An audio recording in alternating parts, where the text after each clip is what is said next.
So this is Dean Takahashi from VentureBeat. I'm here with Victor from Gear 4, and he's got an interesting sleep monitor here. Hi, how you doing? So, Dean, this is a great sleep monitor. I sleep really badly at night, but now I know how badly, and I can start to work towards improving it. This product has a sleep sensor right here in the front face of it, and that sensor detects micro movements and respiration. And based on that, it knows if I'm in deep sleep, light sleep, awake, tossing and turning, if I've gotten up and left the room. Basically, it'll give you a sleep score. And that allows It's got a Doppler radar? Yes, it's a Doppler radar. Okay. And because it knows those things about my sleep, it's able to wake me from a light sleep instead of throwing me out of bed from a deep sleep. And it's able to tell me how many hours of deep sleep I got. You know, deep restorative sleep, one of the things that helps me feel better that next day.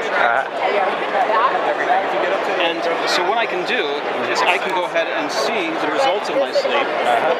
And here on January 7th, Saturday, I got 2 hours and 10 minutes of sleep.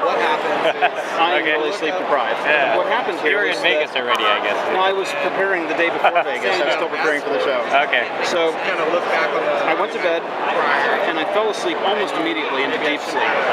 And then I went to light sleep and I moved around a little bit between awaking and being asleep. Okay. And so here, I went to bed at 10:30. I was in bed for 2 hours and 42 minutes. I fell asleep in 2 minutes because that's what happens when you're really deprived. And of that, 2 hours and 42 in bed, I had 2 hours and 10 minutes. Well, where'd the other 30 minutes go? The other 30 minutes were those 5 times that I woke up in the night and didn't realize that I was awake. We do this. We wake up imperceptibly and don't remember. Wow. Interesting. So once it knows this about you, then how does it come up with a kind of maybe a recommendation for you? Well, the recommendations are things like, you know, change the environment. Do you have lights in the room? Do you have LEDs from TVs and things like that going on? The recommendations are things like trying to go to bed an hour earlier, or generally trying to get 6 to 8 hours of sleep. So here what happened is I went to bed at a reasonable time, but I woke up way too early. I woke up at 1 a.m. And that's not helpful at any point. Right. But if we look at other days that I've had, you can set you know, if we look at some other days, I woke up at 4 a.m. 4:23. That's a better amount of sleep. I was in bed for 5 hours and 29 minutes. I still went to bed around 10, 11 p.m.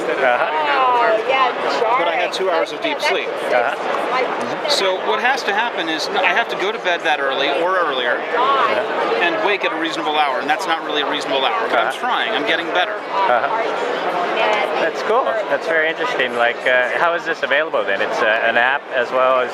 So there's a free app on the iTunes App Store that works with this piece of hardware. This hardware costs $199 US, and will be available in Apple retail. All right, and it's coming out soon? February. February, okay. Great, thank you.